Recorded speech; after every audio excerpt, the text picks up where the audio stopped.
When it comes to discussing the first big movie-scale games, people usually point at games like Metal Gear Solid or the like, but personally, I always think of Legacy of Kain. I, like everyone who's ever played the games, love them, but despite their consistently great reception and pretty solid sales, the series has been dead ever since Square Enix obtained the rights to it, and now that they no longer own them, it somehow seems to be even worse off than before. So, in the spirit of me having recently replayed the games, I thought it would be apt to give them a video and then complain about how Square Enix treated the series.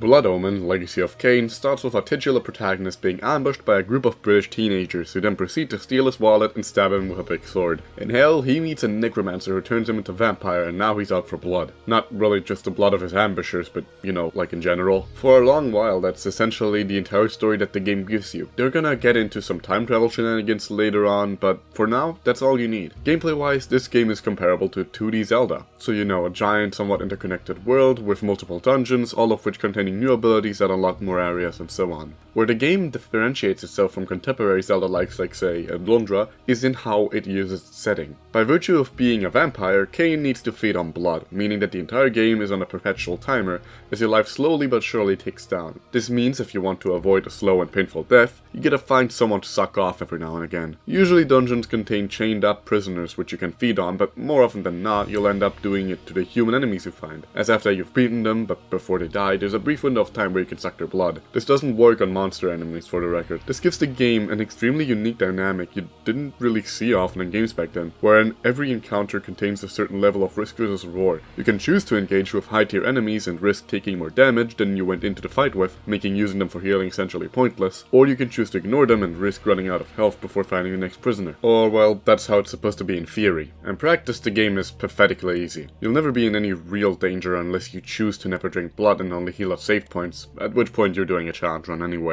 I don't think I ever died even once throughout my entire playthrough. Unfortunately, this is the one issue that's never addressed in any of the later games. Thankfully, a challenge isn't what anyone plays these games for anyway. Hell, it's rare to ever see anyone even acknowledge the actual game part of these games, because the writing in them is just that strong. We'll get to that in a bit. I actually think that that's a damn shame, because the game's design is genuinely worth praising even today. I do think that it's a bit rough around the edges, the camera movement especially being really jittery, but man does it make up for it basically everywhere else. The atmosphere is perfect, the dungeon's often clever, and the sound design is stellar. Everything from swinging Kain's sword to sucking someone's blood is accompanied by wonderful sound effects, and it all comes together so well that it's easy to overlook a lot of the game's flaws because of it. I especially love how every ability feels like Kain awakening to a new vampiric power like lycanthropy or using a swarm of bats rather than just a weapon you find. At no point does the game ever breach its sense of immersion, and that's really commendable. But despite of all of that, the one thing that everyone brings up about this game is its dialogue. And for good reason too. The writing is sharp as hell and the story, while simple, is really well written, but none of this would be remembered even half as fondly if the voice cast wasn't absolutely phenomenal. Simon Templeman's Kain is quite possibly one of the best performances in all of gaming, and he's killing it on his first try. Every now and then you come across landmarks that Kain will comment on, and Templeman does such an amazing job at getting his feelings across that I honestly cannot possibly imagine him being voiced by anyone else. All of this is a really long-winded way of saying that Blood Omen kind of rules. If you like 2D Zelda, then I implore you to check it out. You won't be disappointed. But if you've heard of Legacy of Kain in passing before, then chances are people weren't talking about this game.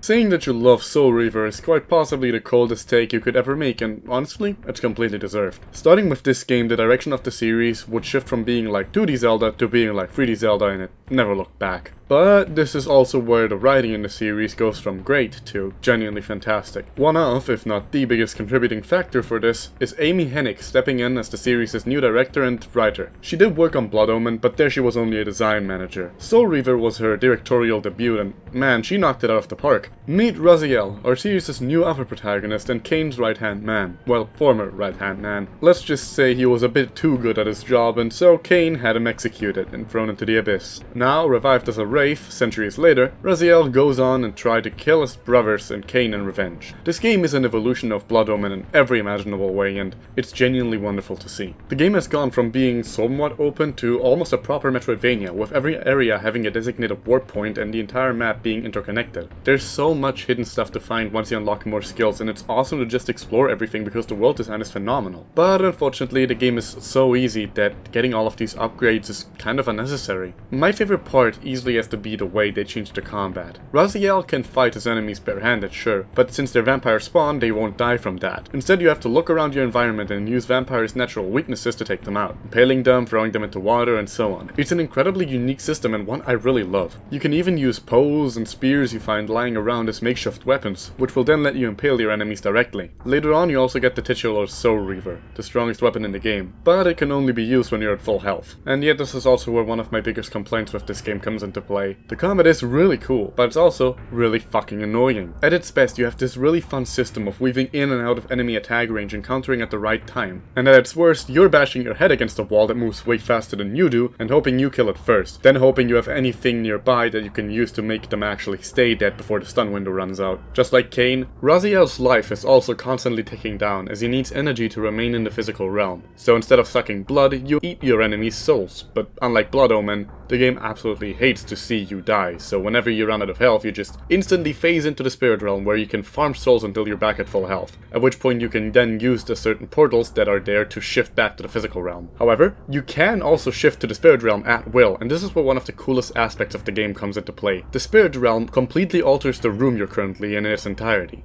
but it also makes any and all objects uninteractable. A lot of this game's puzzles revolve around swapping between the two realms to progress, and it's a really cool and interesting dynamic. This gets made even more interesting once you start unlocking more abilities after defeating bosses, as some of them can only be used in the spirit realm. The bosses themselves are actually one of my favorite parts of this game, as they're puzzles in and of themselves. They can't be attacked regularly like other enemies, so every fight revolves around using your environments against them. And because of all of this, it really hurts me to say that a majority of this game's puzzles flat out fucking suck. More than half of them are just block puzzles, and it's legitimately really annoying, because towards the end of the game you'll be doing nothing but. Hell, at times it feels like you're running more into blocks than into enemies. But all of this is forgivable, because of how strong the writing is. Every line, every exchange has a poetic, almost Shakespearean flair to it that makes it stand out from every other game I've ever played. And the characters themselves are fantastic. Kain has gone from some sort of anti-hero to a straight up villain, and one hell of one at that. Having gone through centuries of physical vampire evolution, pretty much none of his former human appearance remains, and his demonic look perfectly accompanies his apparent senseless cruelty. Meanwhile, Raziel looks disfigured and malformed, straight up lacking the lower half of his jaw. A far cry from his original look that made him seem like one of those people that iPad kids are obsessed with for having chiseled jaws. Raziel in general is one of my favorite protagonists in gaming. At his core, he's the trope of the naive guy who keeps getting manipulated into doing what others want. But the game pulls it off so excellently that you never really stop to think about it much. Something that's only going to get better in the subsequent games. This game is an absolute classic and a deserved one at that, but man does it have some issues. If the game had more of those creative shifting puzzles, more variety in how to deal with enemies, and most importantly less blocks, then it might even be my favorite in the series, but as it stands, it's still an excellent game and I'd recommend it to absolutely anybody.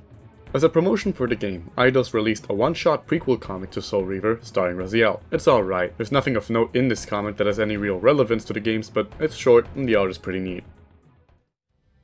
Soul Reaver 2 is easily my favorite game in the series. It takes almost every aspect I liked from the first game and refines it. The Soul Reaver is an actual weapon you can use at command now, though it starts draining your health if you use it too much. Your hand-to-hand options are actually really fun in this game, and instead of upgrading Raziel himself, you upgrade the Reaver, giving it different elemental attributes, all of them having completely different effects in and out of combat, with minor passives you might stumble upon it by accident, like the Wind Reaver being able to make you move at regular speed through mud. Now you can't swap between them on the fly, and instead have to rely on specific elemental urns to swap Reavers, and entering the spirit realm automatically removes the attunement, but other than that, I love this dynamic. The puzzles have also gotten so much better with not a single block in sight. Instead, every dungeon makes you use all of your abilities in clever ways and pay attention to your environments all over the place. But not everything is perfect. Combat has been simplified a lot. You no longer need to use the environments to finish off your enemies, since you can just instantly take them out by using a heavy attack on them when they're stunned. The game also loves making you aimlessly backtrack a lot, as SR1's fast travel is now completely gone.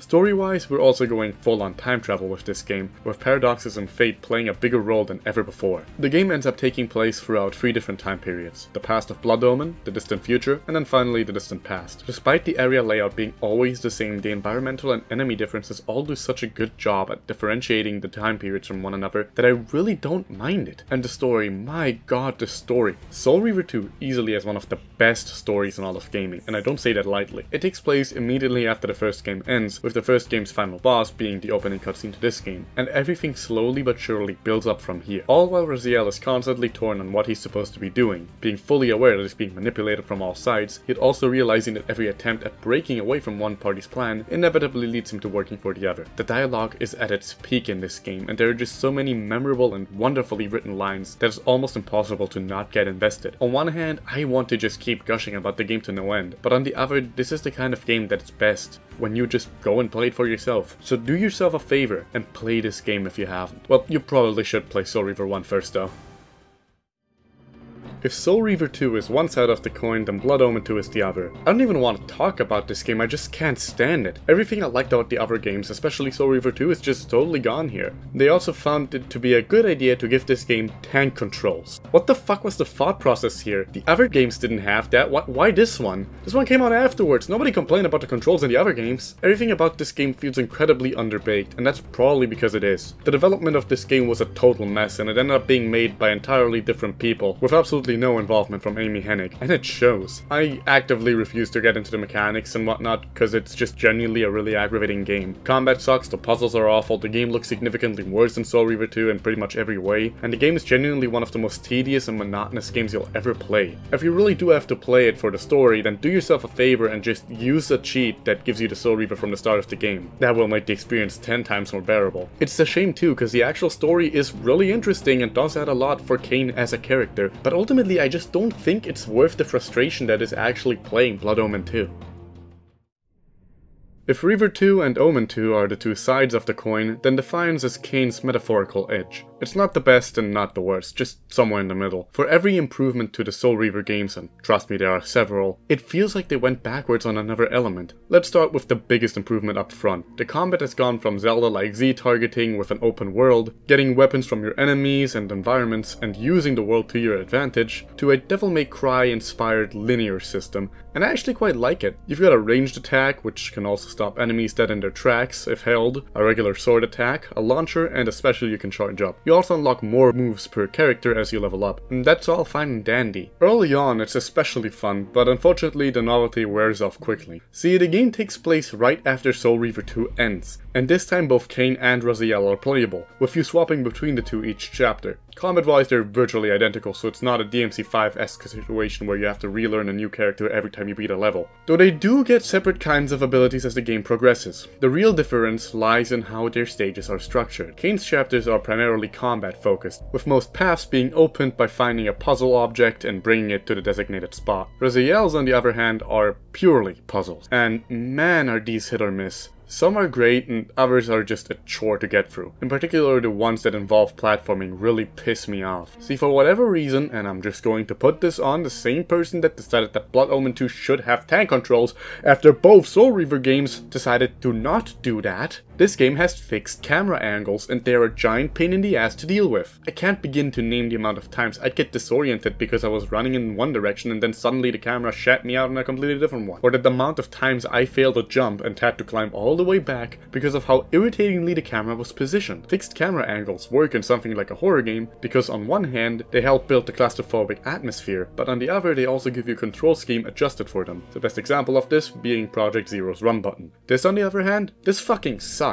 It's also a shame that they nerfed all of the Reaver types in this game. You can now swap between them all on the fly, which is nice and all, but their effects have been essentially relegated to just the one shot and the charge attack. It's incredibly lame. Kain's Reavers don't fare much better since they don't even have a real use outside of the charge attacks, and I think the damage values might be different, though I never noticed much of a difference. Oh yeah, it's another thing about this game that pisses me off, and the reason I said that the novelty of the combat wears off after a while. Towards the end of the game, they just keep throwing giant enemies at you that take forever to kill, and barely react to your attacks at all, only ever showing signs of damage when they get stunned a bit. This is especially bad when it comes to bosses. Soul Reaver 2 practically skipped out on them, and then the first Soul Reaver and Blood Omen 2, they basically were nothing but big puzzles. There's one of those puzzle bosses in this game, and it's the best one in the game, but for the most part it's the first in the series with traditional ones since Blood Omen 1. And they are incredibly lame. There's no real gimmicks, you just bash their heads in until it's done. What makes it worse is that the game reuses the same fight like 5 times or so, it's so annoying. What doesn't help is that the plot too feels like a a step back in a lot of ways. Granted, any plot would feel like that after coming from the incredible Soul Reaver 2, but that's not really what I mean here. I've seen a lot of people call the story predictable and pointless since the ending was predestined anyway, but I personally think that that's a silly way of looking at it. The entire narrative is fundamentally about the one person with free will in the entire world being consistently manipulated by everyone around him, being constantly told what to do without ever making any real choice for himself. This story is the only way a narrative like this could have concluded, and it's why I personally adore the game's ending. The only issue is, it feels hollow. Don't get me wrong, is it a great thematic bookend to the series? Absolutely, without a doubt. The issue is that a lot of things just aren't resolved. So much of the game is left open without any explanation, with a sixth and final game having been supposed to come out to tie everything up and reach a proper conclusion for the narrative, but we never got that. And so the series ends on what is essentially the biggest cliffhanger the franchise has ever had. And this is a series that already ended on a cliffhanger twice. I quite like Defiance, I really do, but it ultimately just doesn't hit as hard as the Soul Reaver duology does. And so, whilst I do highly recommend it to anybody who's already playing through the series, it really saddens me that this is how the series ended. Not with a bang, but with a whimper.